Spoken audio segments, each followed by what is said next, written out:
पहिलो प्रश्न रहेको छ कुन खानेकुरा कहिले बिग्रिँदैन? अप्सन ए दूध, अप्सन बी मह, अप्सन सी ब्रेड र अप्सन डी फलफुल।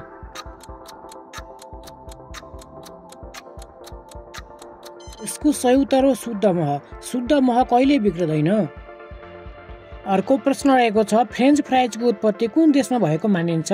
Option A France, option B America, option C Belgium र अप्सन डी स्पेन।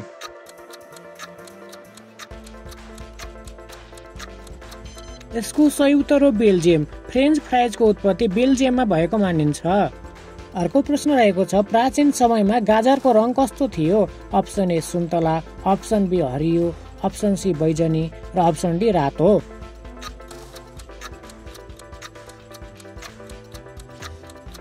यसको सही उत्तर हो बैजनी। प्राचीन समयमा गाजरको रङ बैजनी कलरको थियो। अर्को प्रश्न रहेको छ कुन मसलालाई मसलाको रानी भनेर चिनिन्छ? अप्सन ए ल्वाङ, अप्सन बी अलैँची, अप्सन सी बेसार र अप्सन डी जिरा।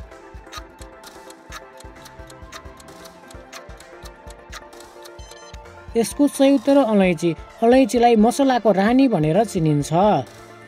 अर्को प्रश्न रहेको छ संसारको सबैभन्दा महँगो मसला कुन हो जुन फुलको दागबाट सङ्कलन गरिन्छ? अप्सन ए दालचिनी, अप्सन बी बेसार, अप्सन सी जाइफल र अप्सन डी केसर।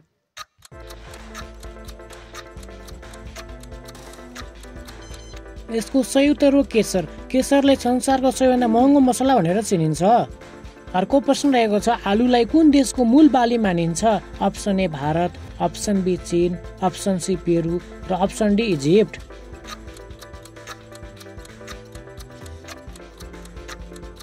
यसको सही उत्तर हो पेरु। आलुलाई पेरु देशमा मूल बालीको रूपमा मानिन्छ।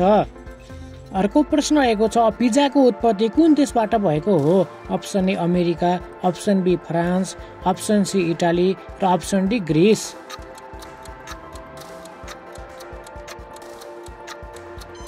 यसको सही उत्तर हो इटाली। पिज्जाको उत्पत्ति इटालीमा भएको हो। अर्को प्रश्न रहेको छ संसारमा सबैभन्दा धेरै उत्पादन हुने र खपत हुने तेल कुन हो? अप्सन ए जैतुनको तेल, अप्सन बी सूर्यमुखी तेल, अप्सन सी पाम तेल र अप्सन डी तोरीको तेल।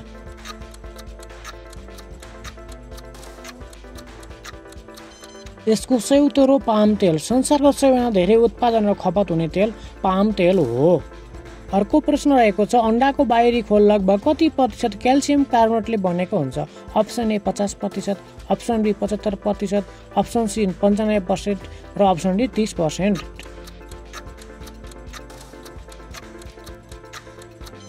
यसको सही उत्तर हो 95%। अन्डाको बाहिरी खोल 95% क्याल्सियम कार्बोनेटबाट बनेको हुन्छ। अर्को प्रश्न रहेको छ टमाटरलाई वैज्ञानिक रूपमा के मानिन्छ? अप्सन ए तरकारी, अप्सन बी फलफुल, अप्सन सी जडीबुटी र अप्सन डी बेरी।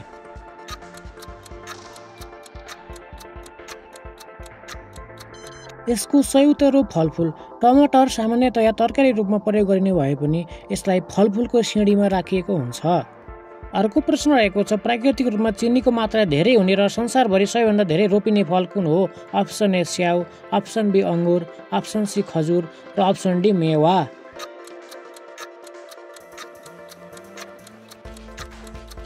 यसको सही उत्तर हो खजुर। संसारभरि सबैभन्दा धेरै रोपिने फल खजुरको फल हो। अर्को प्रश्न रहेको छ एउटा यस्तो खानेकुरा जसलाई किराबाट बनाइन्छ र यसलाई ब्ल्याक गोड पनि भनिन्छ त्यो के हो? अप्सन ए च्याउ, अप्सन बी मह, अप्सन सी सिन्के चाउचाउ र अप्सन डी नट।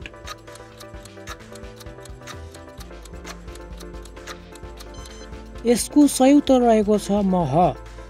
अर्को प्रश्न रहेको छ भिटामिन सी को सबैभन्दा राम्रो प्राकृतिक स्रोत कुन हो? अप्सन ए स्याउ, अप्सन बी आँप, अप्सन सी अमला र अप्सन डी केरा।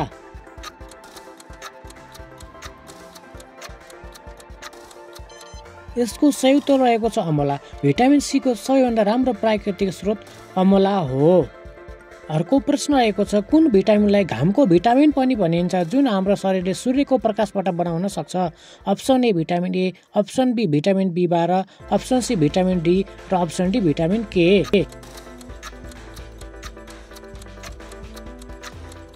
यसको सही उत्तर हो भिटामिन डी।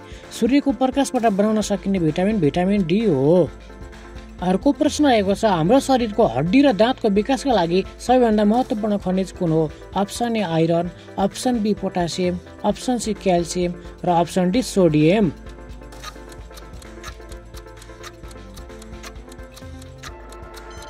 यसको सही उत्तर हो क्याल्सियम। हाम्रो शरीरको हड्डी र दाँतको विकासका लागि सबैभन्दा महत्त्वपूर्ण खनिज क्याल्सियम हो। अर्को प्रश्न रहेको छ कुन प्रकारको खानेकुरालाई शरीर बनाउने खानेकुरा भनिन्छ? Option A carbohydrate, option B fat, option C protein र अप्सन डी भिटामिन।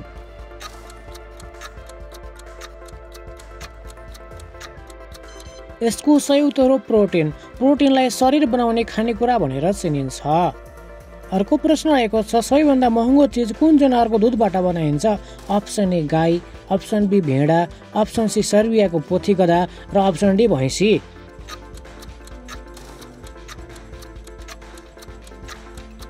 यसको सही उत्तर हो सर्बियाको पोथी गधा। संसारको सबैभन्दा महँगो चिज सर्बियाको पोथी गधाबाट बनाइन्छ।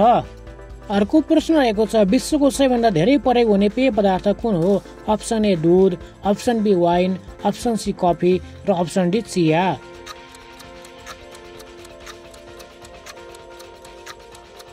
यसको सही उत्तर हो चिया। विश्वमा सबैभन्दा धेरै प्रयोग हुने पेय पदार्थ चिया हो। अर्को प्रश्न रहेको छ दालचिनी वास्तवमा रुखको कुन भाग हो? अप्सन ए पात, अप्सन बी फल, अप्सन सी जरा र अप्सन डी बोक्रा।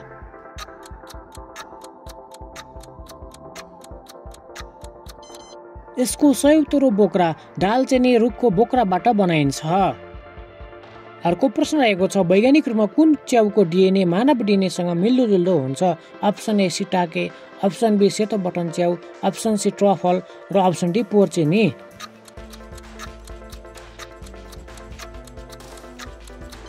यसको सही उत्तर हो सेतो बटन च्याउ। यसको डिएनए मानव डिएनएसँग 50% मिल्दोजुल्दो हुन्छ। अर्को प्रश्न रहेको छ कुन फललाई काट्दा त्यो खैरो रङमा परिवर्तन हुन्छ? अप्सन ए रहेको छ केरा, अप्सन बी स्याउ, अप्सन सी सुन्तला र अप्सन डी रहेको छ अंगुर।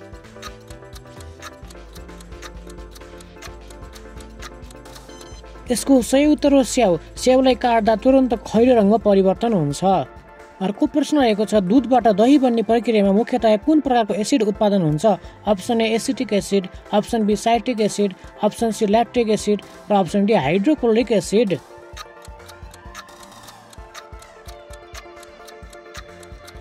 यसको सही उत्तर हो ल्याक्टिक एसिड। दूधबाट दही भन्दा ल्याक्टिक एसिड उत्पादन हुन्छ। अर्को प्रश्न रहेको छ स्याउलाई पानीमा राख्दा नडुब्नुको कारण के हो? अप्सन ए यसको बोक्रा बाक्लो हुनु, अप्सन बी यसमा चिनीको मात्रा धेरै हुनु, अप्सन सी यसको 50% भन्दा बढी भाग हावाले बनेको हुनु र अप्सन डी यसको बिउको आकार।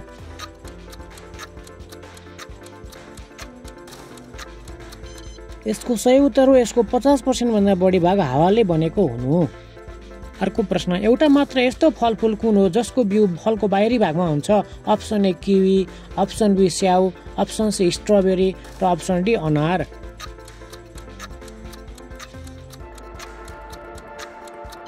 यसको सही उत्तर हो स्ट्रबेरी जसको बिउ फलको बाहिरी भागमा रहेको हुन्छ।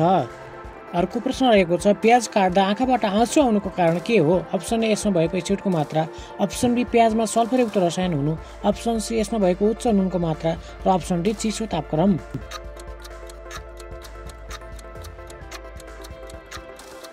यसको सही उत्तर हो प्याजमा सल्फरयुक्त रसायन हुनु जसको कारणले प्याज काट्दा आँखाबाट आँसु आउँछ। अर्को प्रश्न रहेको छ कुन तरकारीलाई चिसो मौसमको तरकारी भनिन्छ? अप्सन ए गोलभेडा, अप्सन बी खुर्सानी, अप्सन डी बन्दागोबी र अप्सन डी भेन्डी।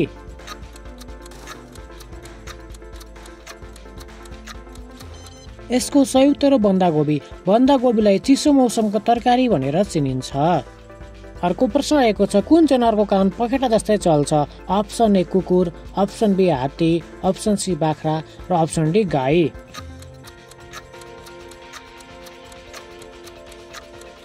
पहिला यसको उत्तर थाहा छ भने कमेन्टमा लेख्नु होला। साथीहरू तपाईलाई यो भिडियो कस्तो लाग्यो? राम्रो लागेमा एक लाइक गरी च्यानल सब्स्क्राइब गरिदिनु होला र आफ्ना साथीभाइहरूलाई यो भिडियो सेयर गर्नु होला। Thank you.